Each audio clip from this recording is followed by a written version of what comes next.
다치지 않으셨답니다. 예, 괜찮습니다. 순발력이 좋으셔서 다행히.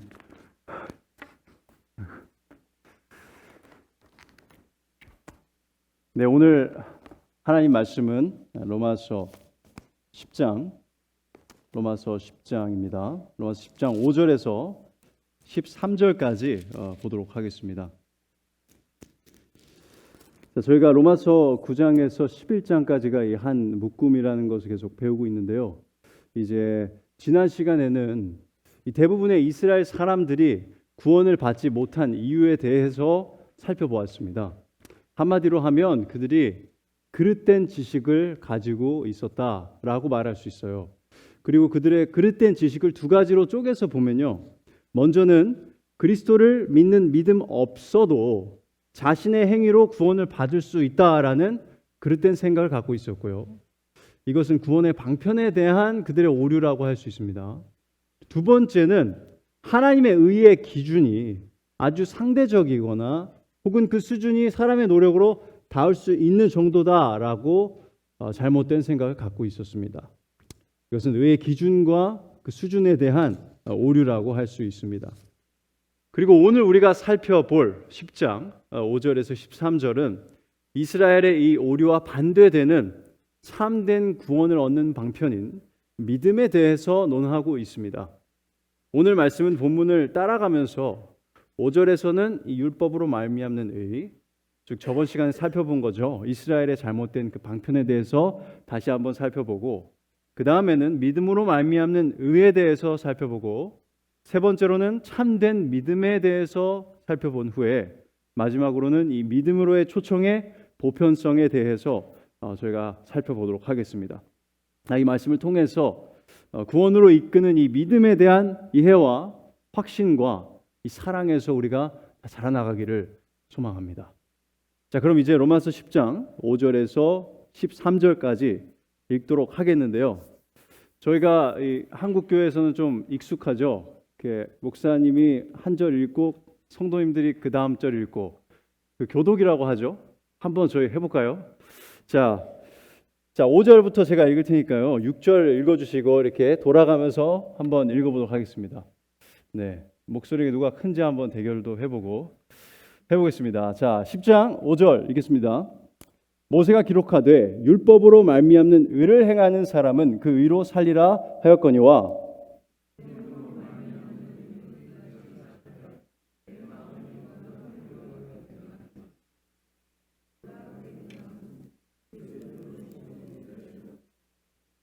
혹은 누가 무적행에 내려가겠느냐 하지 말라 하니 내려가겠느냐 함은 그리스도를 죽은 자 가운데서 모셔 올리려는 것이라.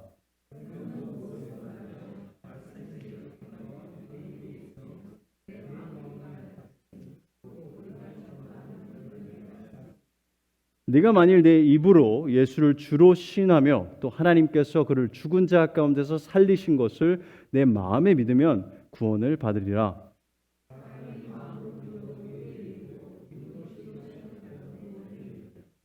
성경에 이르되 누구든지 그를 믿는 자는 부끄러움을 당하지 아니하리라 하니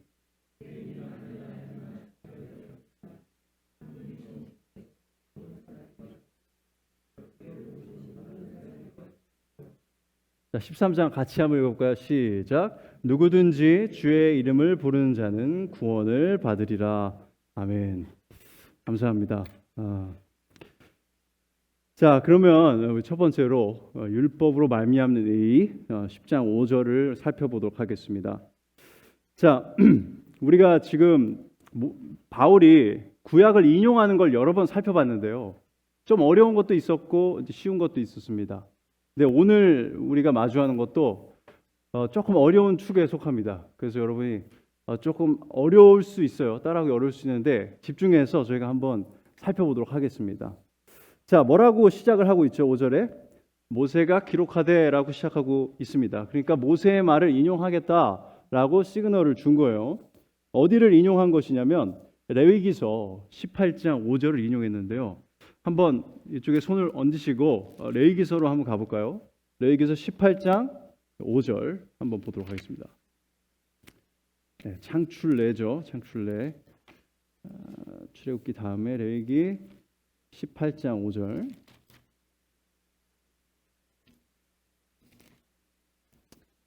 네, 18장 5절 제가 읽겠습니다. 너희는 내 규례와 법도를 지키라.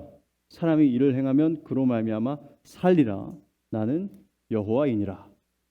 자, 이 레위기서 말씀과 로마서를 함께 봐보면요, 둘이 다른 부분이 있다는 것을 알 수 있습니다. 로마서로 다시 돌아가 보면요, 뭐라고 하냐면 10장 5절에 모세가 기록하되 율법으로 말미암는 의를 행하는 사람은, 이렇게 하면서 이 행위 구원을 말하는 사람은 이렇게 말하고 있습니다. 자, 그런데 레위기서에 다시 돌아가서 보면 너희는 내 규례와 내 법도를 지키라 라고 명령이 기록되어 있습니다. 한쪽에서 내 명령을 지키라라는 명령, 그것을 인용한 바울은 행위로 구원받는 자는, 이렇게 그 앞부분을 바꿔서 지금 인용을 하고 있습니다. 자, 다시 심호흡을 한번 하고요, 바울이 지금 레위기서를 인용하는 그 목적에 대해서 한번 생각해 보도록 하겠습니다. 자, 슬쩍 보면 로마서 10장 5절이나 레위기서 18장 5절이나 이 동일한 것을 가르치는 것처럼 읽히는데요, 가깝게 보면 그렇지 않다는 것을 저희가 좀 알 수 있어요. 둘 사이에 간극이 있습니다. 자, 레위기서로 다시 돌아가서요, 이 문맥 안에서 한번 보도록 하겠습니다. 저희가 18장 1절부터 4절까지 한번 읽어볼 텐데요, 제가 읽겠습니다. 여호와께서 모세에게 말씀하여 이르시되 너는 이스라엘 자손에게 말하여 이르되 나는 여호와 너희의 하나님이니라. 너희는 너희가 거주하던 애굽 땅의 풍속을 따르지 말며 내가 너희를 인도할 가나안 땅의 풍속과 규례도 행하지 말고 너희는 내 법도를 따르며 내 규례를 지켜 그대로 행하라. 나는 너희의 하나님 여호와이니라 하고 5절이 나오는 겁니다. 너희는 내 규례와 법도를 지키라. 사람이 이를 행하면 그로 말미암아 살리라. 자, 난 여호와이니라. 자, 지금 모세는요, 이스라엘 백성들에게 이렇게 말하는 거죠. 너희들이 이제 가나안 땅에 들어갈 텐데 들어가서 그 땅의 이방인들의 그 악한 풍속과 규례를 따르지 말고 대신에 뭘 하라고요? 하나님의 명령을 지켜라 라고 긍정적으로 지금 명령을 하고 있는 것입니다. 자, 그리고 6절부터는 저희가 읽지는 않겠지만 6절부터 모세는요, 이방인들의 풍속들을 하나하나 언급을 합니다. 그래서 그들의 행위를 금하는데요, 18장 전체를 보면 이 변태적이고 가증한 이방인들의 성적 행위들을 금합니다. 그리고 거기에 또 중간에 껴있는 것이 이 우상인 몰렉에게 자신의 자녀를 바치는 행위를 본받지 말 것을 명령하십니다. 자, 이런 앞뒤 문맥을 보고 다시 레위기서 18장 5절을 보면 지금 모세가 율법을 적극적으로 지키라라고 명령하는 것 같은가요? 아니면 율법으로 의를 얻으려는 이 율법주의를 말하는 것 같은가요? 모세는 분명히 이 율법을 지킬 것을 명령하고 있습니다. 율법을 지키는 것에 대한 어떤 이런 부정적인 뉘앙스를 찾아볼 수가 없습니다. 그런데 우리가 다시 로마서 10장으로 돌아오면요, 바울은 이 레위기서 말씀을 인용하면서 율법을 지킴으로 의롭게 될 수 있다는 이 율법주의를 비판하기 위해서 그 율법주의를 대표하는 말씀으로 레위기서 말씀을 지금 인용하고 있습니다. 그리고 바울은요, 우리가 갈라디아서 3장 12절에도 똑같은 레위기서 18장 5절 말씀을 인용을 해요. 그러면서 동일하게 율법주의 이 행위 구원을 비판하는 것을 저희가 볼 수 있습니다. 한번 이것도 살펴볼까요? 이해를 돕기 위해서 갈라디아서 3장 12절로 한번 가보겠습니다.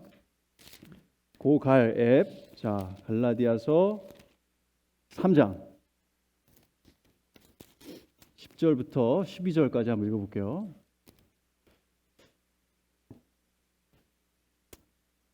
자, 찾으셨으면 제가 읽겠습니다. 10절. 무릇 율법 행위에 속한 자들은 저주 아래에 있나니 기록된 바 누구든지 율법책에 기록된 대로 모든 일을 항상 행하지 아니하는 자는 저주 아래에 있는 자라 하였음이라. 또 하나님 앞에서 아무도 율법으로 말미암아 의롭게 되지 못할 것이 분명하니 이는 의인은 믿음으로 살리라 하였음이라. 그리고 12절에 이렇게 나오죠.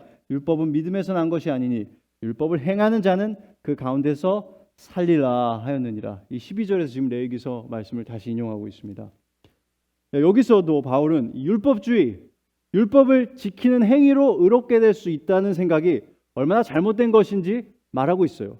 그리고 레위기서 18장 5절 말씀은 또다시 율법주의를 비판하기 위해서 인용이 되고 있습니다.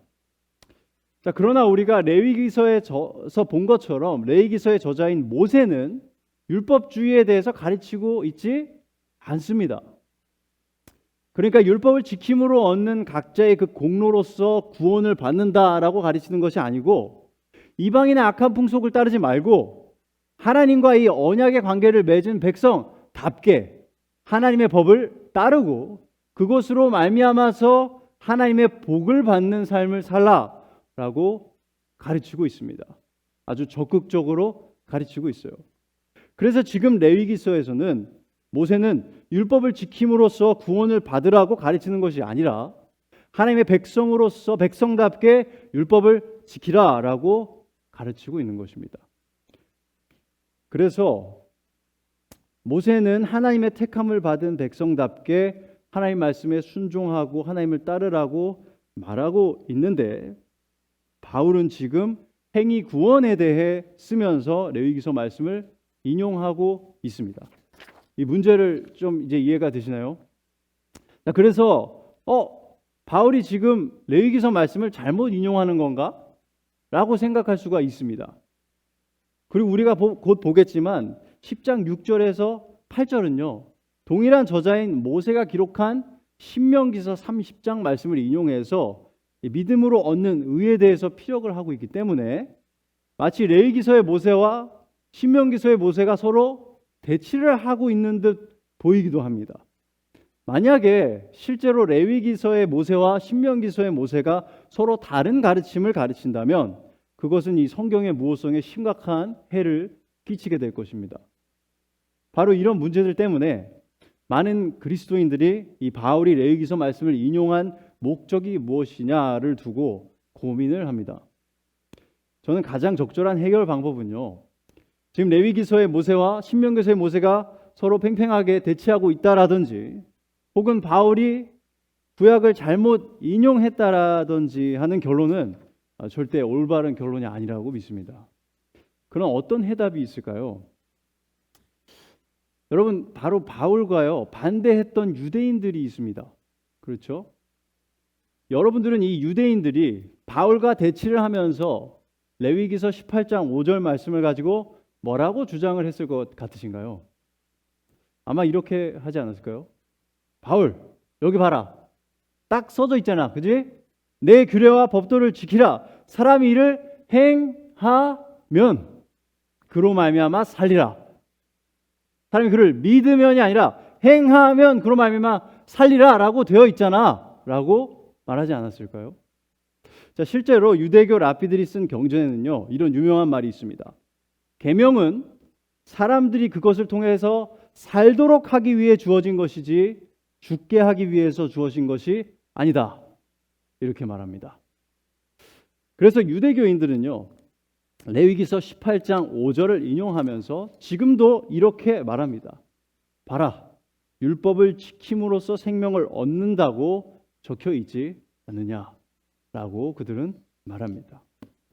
그래서 제 생각에는 지금 바울이 레위기서를 잘못 인용한 것이 아니라 레위기서 18장 5절을 인용하면서 행위로 구원을 받을 수 있다고 이 그릇되게 믿는 유대인들을 비판을 하고 있다고 생각을 합니다. 그러니까 이렇게 말하는 거죠. 그러니까 너희들 말에 의하면 모세가 이렇게 기록했다는 거지 율법으로 말미암는 의를 행하는 사람은 그 의로 살아야 한다고. 자, 이렇게 그들의 주장을 5절에 써놓은 겁니다. 근데 이걸 쓴 다음에 자, 그런데 레위기서 18장 5절의 앞뒤 문맥을 보면 너희들의 생각이 틀렸어 라고 논증을 하기보다는 6절에서 8절에 모세가 쓴 다른 말씀 신명기서 30장 12절 14절 말씀을 인용을 하면서 행위 구원으로는 구원을 받을 수 없고 오직 믿음으로만 구원을 받을 수 있다라고 지금 바울이 주장을 하고 있습니다. 그래서 바울은 이제 율법으로 말미암는 의가 아니라 믿음으로 말미암는 의로만 참 의를, 참 구원을, 참 생명을 얻을 수 있다라는 것을 주장합니다. 자, 그러면 이제 우리가 6절에서 8절로 넘어가 보도록 하겠습니다. 이제 바울은 믿음으로 말미암는 의에 대해서 논하기 시작합니다. 6절, 8절 제가 한 번만 다시 읽어드릴게요. 믿음으로 말미암는 의는 이같이 말하되 내 마음에 누가 하늘에 올라가겠느냐 하지 말라 하니 올라가겠느냐 함은 그리스도를 모셔 내리려는 것이요 혹은 누가 무저갱에 내려가겠느냐 하지 말라 하니 내려가겠느냐 함은 그리스도를 죽은 자 가운데서 모셔 올리려는 것이라. 그러면 무엇을 말하느냐? 말씀이 내게 가까워 내 입에 있으며 내 마음에 있다 하였으니 곧 우리가 전파하는 믿음의 말씀이라. 자, 이 구절에서도 바울은 모세의 말을 인용하는 것을 볼 수 있습니다. 자, 그래서 함께 신명기서 30장으로 한번 가보도록 하겠습니다. 자, 신명기서 30장. 여기 신약 읽으실 때 구약에 이렇게 인용된 부분이 있으면 이렇게 한 번씩 찾아서 보시면 참 도움이 됩니다. 그래서 신명기서를 쓴 모세는 무엇을 뜻하고 썼는지를 저희가 확인하는 것입니다. 자, 신명기서 30장 12절 14절인데요. 한번 읽어보겠습니다. 제가 12절 14절 읽을 테니까 13절만 한번 같이 교독해 주시면 감사하겠습니다. 자, 하늘에 있는 것이 아니니 네가 이르기를 누가 우리를 위하여 하늘에 올라가 그의 명령을 우리에게로 가지고 와서 우리에게 들려 행하게 하려 할 것이 아니요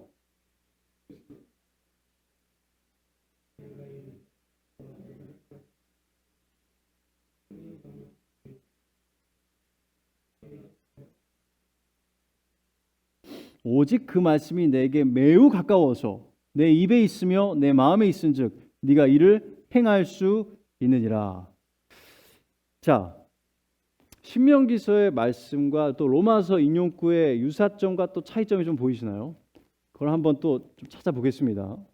자, 먼저 그 차이를 보면요, 신명기서에서는 율법의 명령과 규례에 대해서 말하고 있는데 로마서에서는 뭐를 말하냐면 믿음의 말씀, 즉 복음에 대해서 말하고 있습니다. 율법과 복음. 율법과 복음. 자, 그리고 또 신명기에서는 이 바다를 건너가는 것에 대해서 말하고 있는데 로마서에서는 이 무저갱에 내려가는 것에 대해서 말하고 있습니다. 무저갱은 여러분이 그냥 무덤이라고 생각하시면 됩니다. 사람이 죽은 무덤, 죽어서 묻힌 무덤을 말하는데요. 신명기에서는 하늘에 올라가거나 바다를 건너서 가지고 오겠느냐 하는 그 대상이 율법이었다면은 로마서에서는 그 대상이 그리스도입니다. 너희가 올라가서 그리스도를 데려오겠느냐, 내려가서 그리스도를 올리겠느냐라고 그 대상이 다릅니다. 자, 이런 차이들을 보면 좀 헷갈릴 수 있습니다. 바울이 다시 지금 기억을 잘못하는 건가? 신명기서를 외웠는데 잘못 썼나? 이렇게 생각할 수도 있고요. 아니면 신명기서의 참된 해석은 바울의 해석인가? 그러니까 율법은 사실상은 복음이고, 그렇죠? 율법은 사실상은 예수님이고 이렇게 해석을 해야 되는 것일까? 그럼 우리는 구약을 읽을 때 그렇게 읽어야 되나? 라고 질문할 수도 있고요.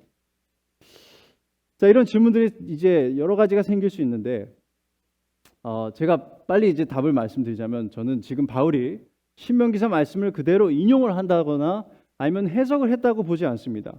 대신 바울이 무엇을 하고 있냐면 지금 신명기서 말씀의 핵심 개념이 율법과 유대인의 관계에서 성립했던 것처럼 복음과 모든 인간에게도 성립된다라고 말하고 있습니다.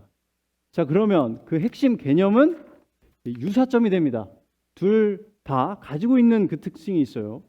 자, 그러면 신명기서와 로마서에서 동일하게 등장하는 그 유사점 혹은 그 핵심 개념은 무엇일까요?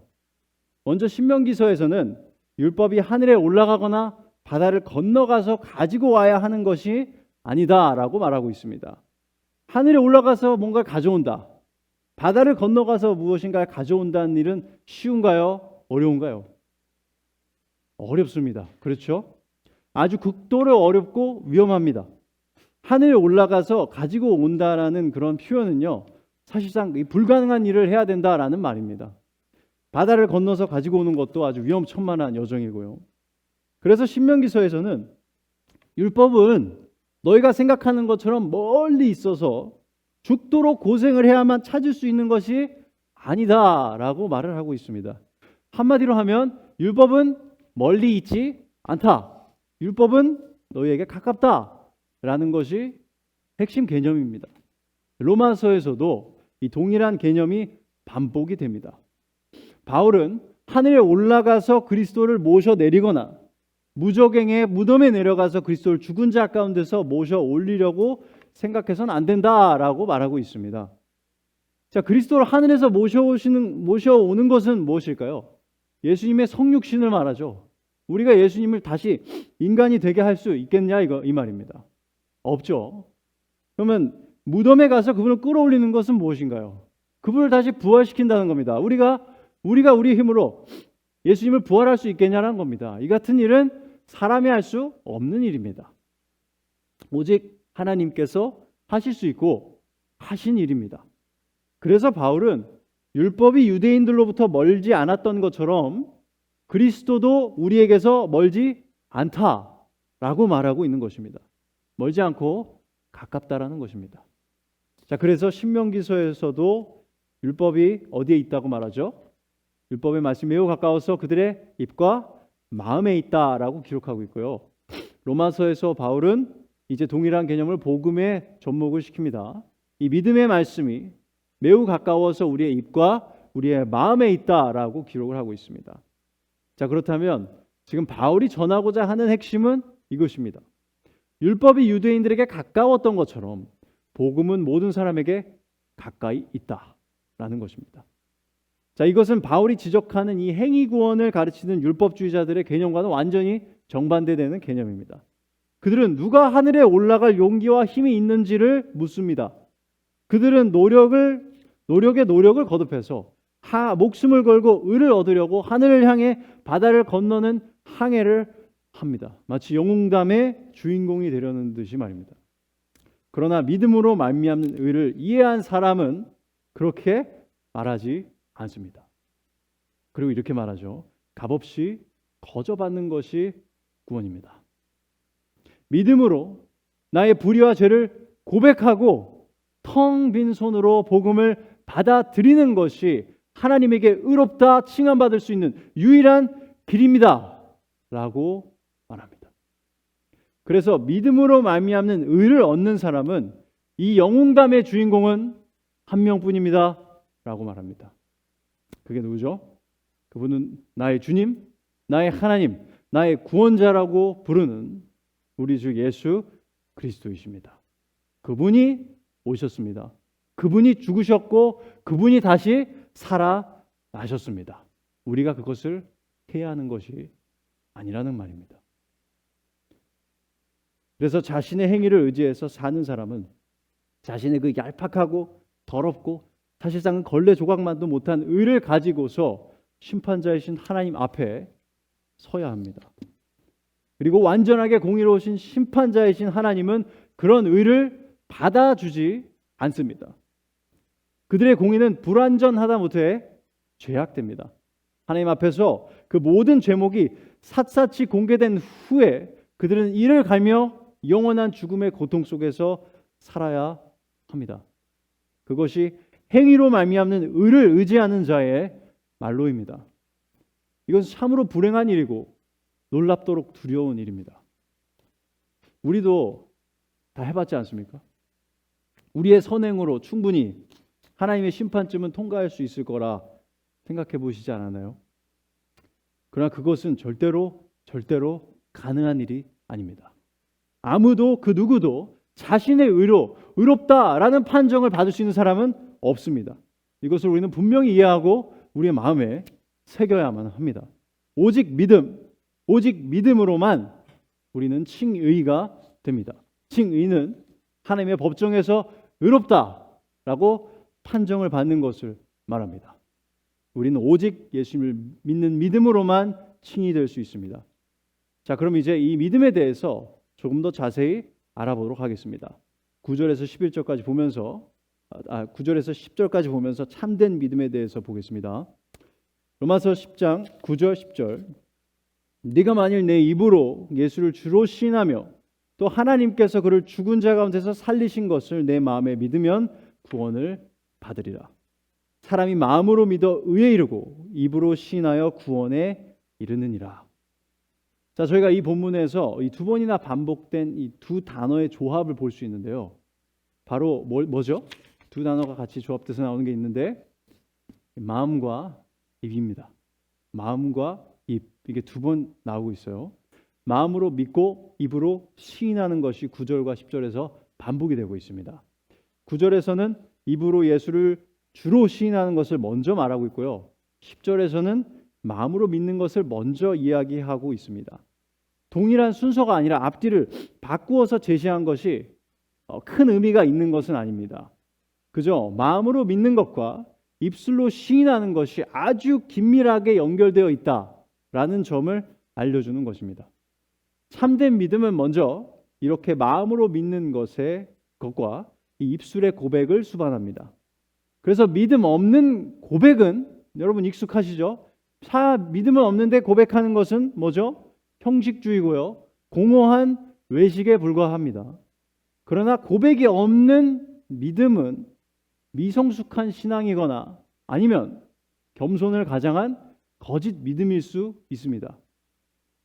성경은 우리에게 마음의 믿음과 입술의 고백 모두 중요하다라고 가르치지만 믿음과 고백에는 분명한 순서가 있습니다.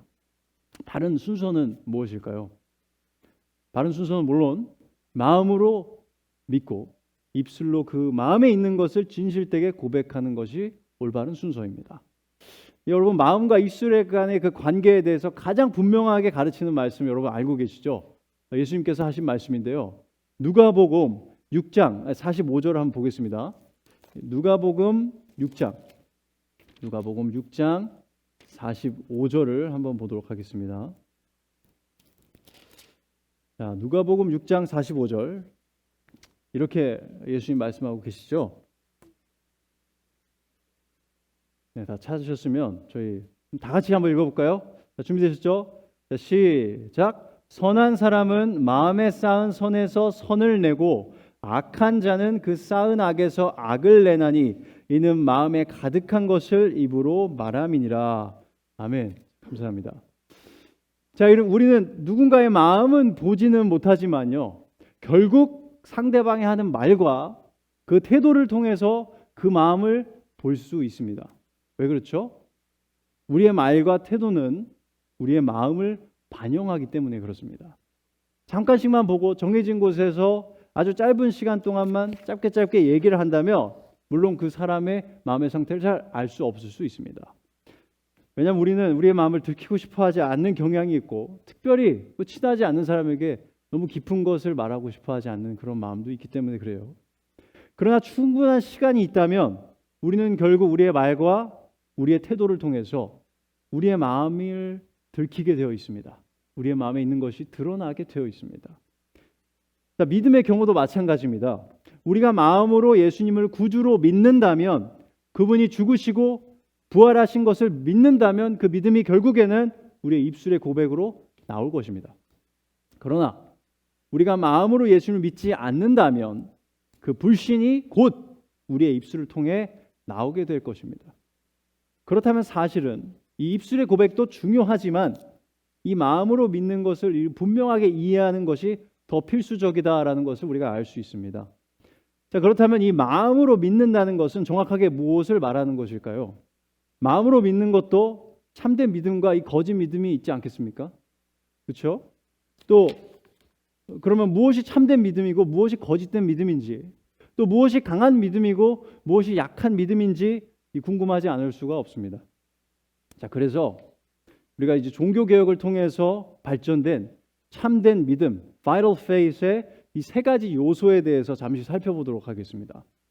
종교 개혁자들과 그들의 영적 후손인 이 청교도인들은 이 참된 믿음의 세 가지 요소에 대해서 정립을 했습니다.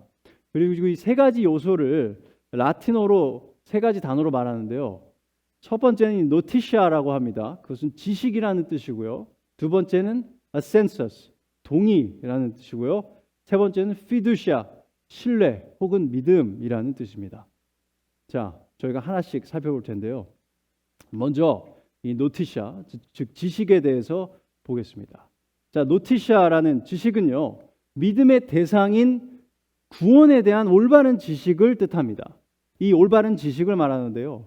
구원에 이르는 참된 믿음은 항상 이 바른 지식, 이 노티시아를 기반으로 합니다. 믿음은 잡히지 않는 단순한 감정이 아닙니다. 뭔가 종교적인 감정을 느끼는 것이 참된 믿음이 아닙니다. 믿음은 분명하고 이해할 수 있는 정보를 믿는 것입니다. 그래서 참된 믿음은요, 무엇을 믿든지 진심만 있으면 된다라고 말하지 않습니다. 슬픔과 감격에 눈물을 흘리는 진심만 있으면 하나님이 기쁘게 받아주실 것이다 라는 생각은 이 종교다원주의의 신념입니다. 누구를 믿든 상관없다. 그냥 믿음이라는 진심만 있으면 된다라고 그들은 말합니다. 그래서 다원주의자들의 믿음은요, 오직 믿음, 오직 예수가 아니라 뭔지 아십니까? 오직 진심입니다. 오직 진심, 그거면 된다. 그러나 이것은 참된 믿음이, 그래서 구원에 이르게 하는 믿음이 아닙니다. 그래서 참된 믿음의 첫 번째 관문은요, 노티시아, 즉 지식입니다. 바른 지식입니다. 자, 그럼 참된 믿음의 두 번째 요소는 무엇일까요? 참된 믿음의 두 번째 요소는 어센서스라고 라틴어로 말하는데요. 그것은 지적인 동의를 말합니다. 지적인 동의를 말합니다. 자, 그러니까 어떤 명제가 사실이다라는 지적인 동의를 말하는데요. 우리가 방금 살펴본 것처럼 믿음은 바른 지식을 기반으로 합니다. 그런데 단순히 무엇인가를 아는 데서 그쳐서는 안 되고 그것이 사실이다, 이것이 진실이다라고 동의를 해야 합니다. 이렇게 예수님이 참으로 하나님이시다, 예수님이 우리의 죄를 위해서 죽으시고 부활하셨다라는 명제에 동의하는 것이 참된 믿음의 두 번째 요소입니다. 이 지적으로 동의를 하는 것이죠. 자, 그러나 이렇게 예수님과 복음에 대한 지식이 있고 그 지식에 동의를 하더라도 아직 참된 믿음이 완성된 것이 아닙니다. 만약 여기서 그친다면 그 믿음은 구원으로 인도하는 참된 믿음이 아니고요. 누구의 믿음과 유사할까요? 바로 귀신의 믿음과 유사합니다.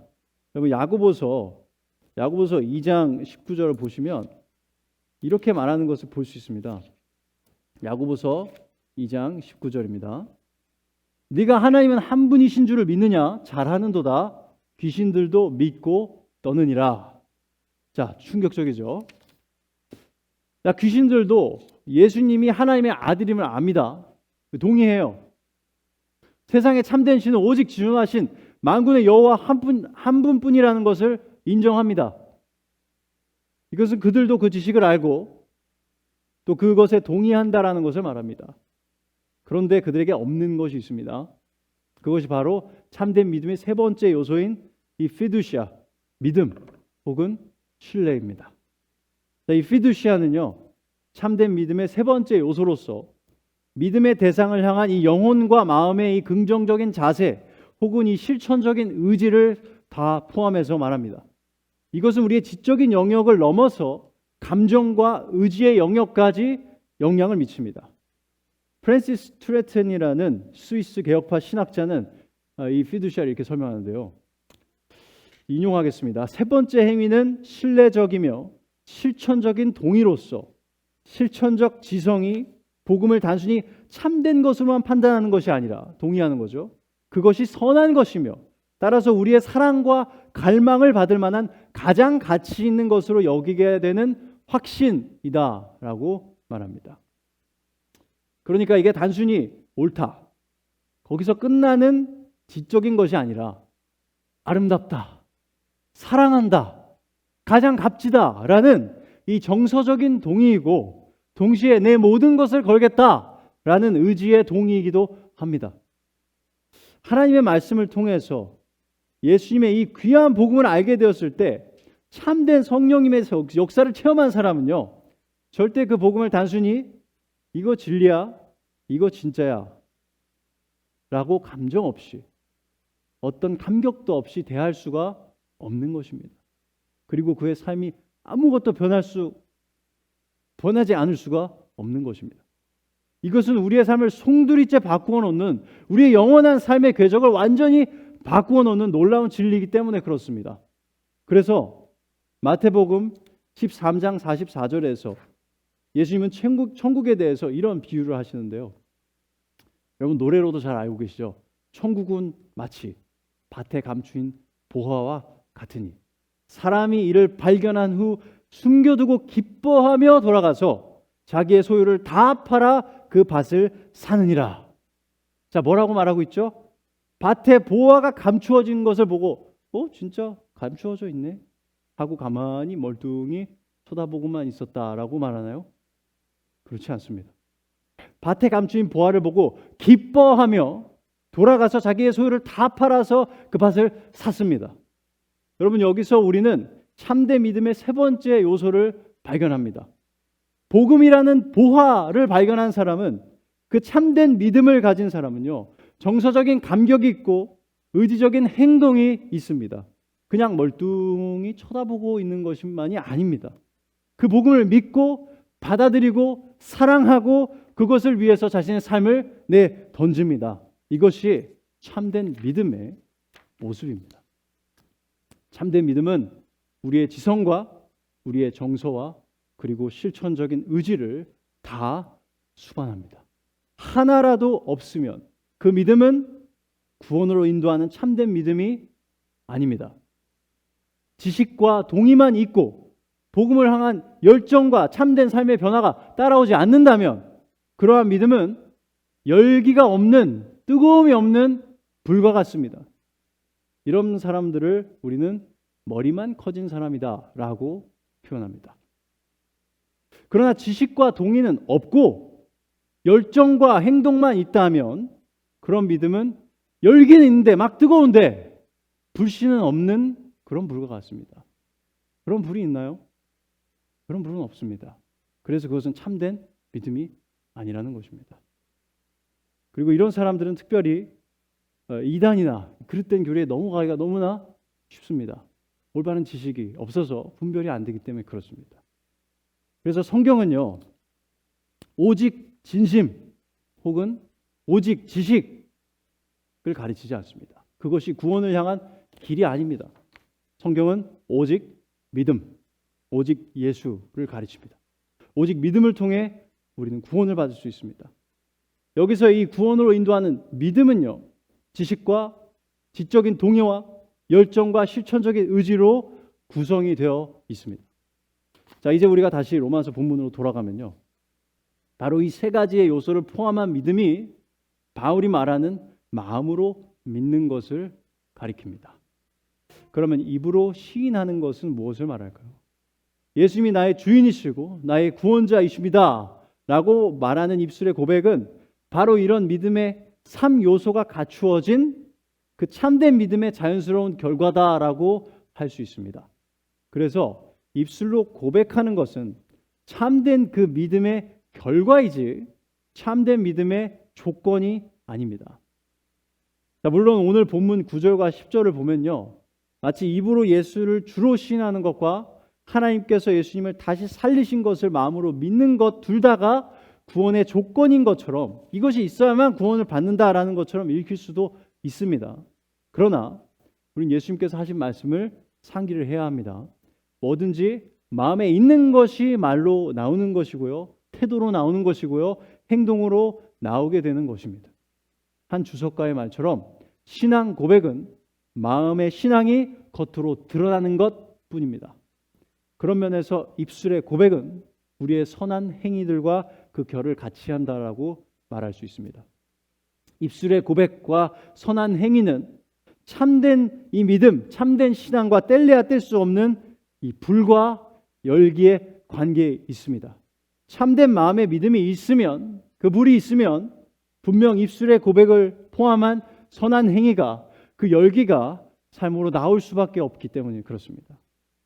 자, 그래서 오늘 본문은 10절에서 마음으로 믿어 의에 이르고 입술로 시인하여 구원에 이른다라고 말하고 있는 것입니다. 의에 이르는 것과 구원을 받는 것은 사실상 동의어이기 때문에 마음으로 믿는 것과 입으로 시인하는 것 또한 그만큼 긴밀하게 연결되어 있다라는 것입니다. 자, 그러면 이제 마지막으로 11절에서 13절까지 보면서 믿음으로의 초청의 보편성에 대해서 배워보도록 하겠습니다. 11절에서 13절 읽도록 하겠습니다. 성경에 이르되 누구든지 그를 믿는 자는 부끄러움을 당하지 아니하리라 하니 유대인이나 헬라인이나 차별이 없음이라 한 분이신 주께서 모든 사람의 주가 되사 그를 부르는 모든 사람에게 부요하시도다. 누구든지 주의 이름을 부르는 자는 구원을 받으리라. 자, 여기서 우리가 밑줄 단어들이 있는데요. 뭐냐면 11절에 이 누구든지와 12절에 차별이 없음이라, 또 모든 사람의, 그리고 또 모든 사람에게, 그리고 또 13절에 누구든지입니다. 이 밑줄 친 모든 단어들은요, 무엇을 강조하고 있냐면 보편성을 강조하고 있습니다.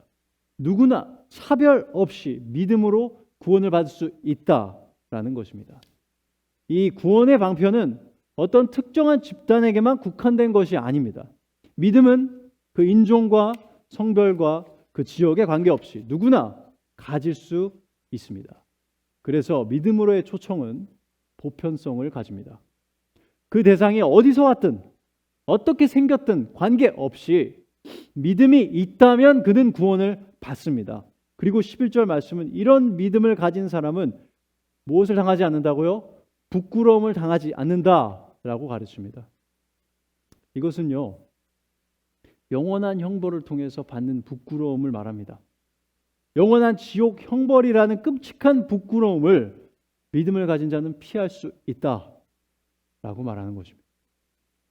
12절에서는 차별 없이 하나님을 부르는 사람이라면 누구에게나 하나님은 부요하시다라고 기록하고 있는데요. 여기서 하나님을 부른다라는 것은 하나님을 경배하는 것을 말하고요. 특별히 간구하거나 하나님을 경배할 때 적용되는 그런 표현입니다. 구약과 신약에 동일하게 등장하는데요.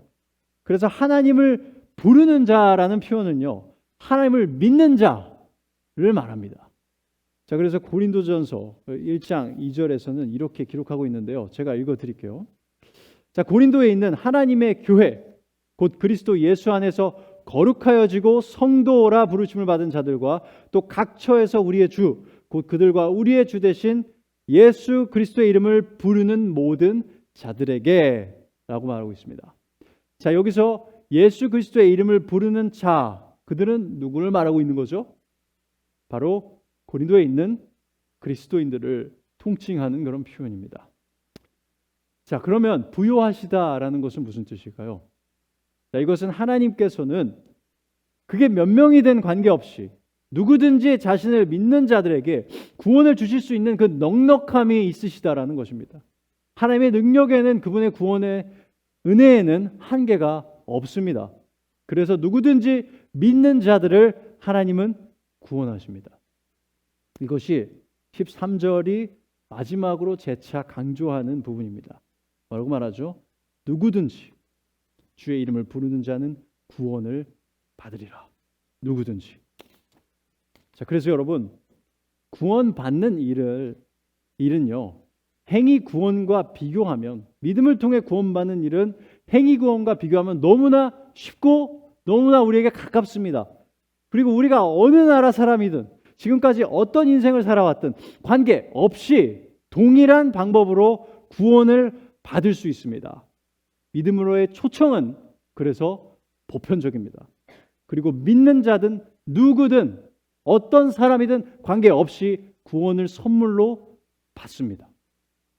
이제 말씀을 마무리하도록 하겠습니다. 나의 행위와 그것으로 얻은 공의로 하나님 앞에 떳떳하게 서겠다라는 사람은 어리석은 사람입니다. 그는 자신의 공의가 얼마나 추악한지, 그리고 하나님이 얼마나 의로우신지 인지하고 있지 못하는 사람입니다.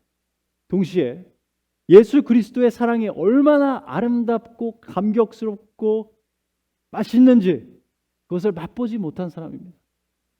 그러나 바울은 어떠했습니까? 빌립보서 3장에서요, 바울은 자신이 얼마나 율법과 그리고 장로의 전통에 열심이었는지, 다른 사람들과 비교했을 때 얼마나 흠이 없었는지 언급합니다. 이 자기 의는요, 그가 하나님이 얼마나 의로우신지, 그리고 자신의 공의가 얼마나 추악한지 알지 못했을 때에 그가 의지했던 것입니다. 그러나 자신의 공의가 얼마나 추악하고 하나님이 얼마나 의로우신지 알게 된 후에 그는 예수님의 아름다움과 그 귀중함에 그것을 맛보아서 알게 되었습니다. 그리고 그가 자기 의를 어떻게 취급했는지 여러분 아십니까? 마지막으로 빌립보서 3장 한 번만 찾아보겠습니다. 빌립보서 3장 7절에서 9절까지만 읽도록 하겠습니다. 빌립보서 3장 7절에서 9절입니다.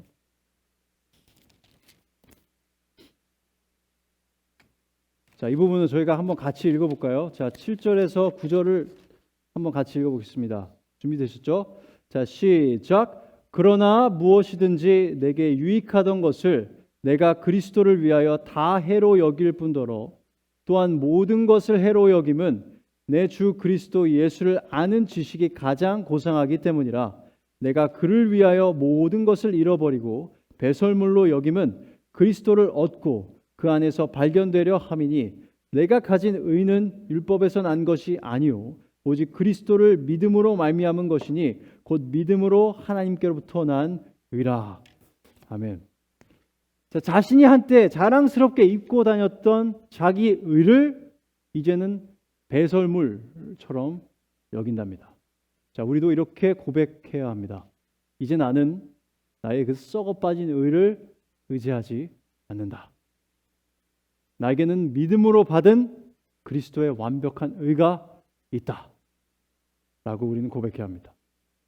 여러분, 바울의 이 고백이 우리 모두의 고백이 되기를 소망합니다. 그리고 참된 믿음을 소유하고 향유하고 전달하며 사시기 바랍니다. 소유한다는 것은 받아서 가지고 있는 것이고 향유한다는 것은 가진 것을 적극적으로 누리고 즐기는 것이고요. 전하는 것은 다른 사람들에게 이 귀한 복음을 전하는 것입니다. 우리에게 이런 엄청난 특권을 주신 하나님께 찬양과 영광을 돌립니다. 기도하겠습니다. 하나님 감사합니다. 저희가 받을 수 없는 것, 그 하나님의 완벽한 의를 예수 그리스도의 희생을 통해서 우리에게 주심에 감사합니다. 저희의 행위가 아니라 오직 믿음으로 그 텅 빈 손으로 이 선물을 받게 해주셔서 감사합니다. 이 귀한 복음을 우리가 이 세상에서 사는 동안 소유하고 향유하고 전하면서 살아갈 수 있도록 하나님 저희에게 용기와 지식과 지혜와 끈기와 열정을 허락하여 주시옵소서. 주님의 은혜에 감사드리며 예수 그리스도의 이름으로 기도드렸습니다. 아멘.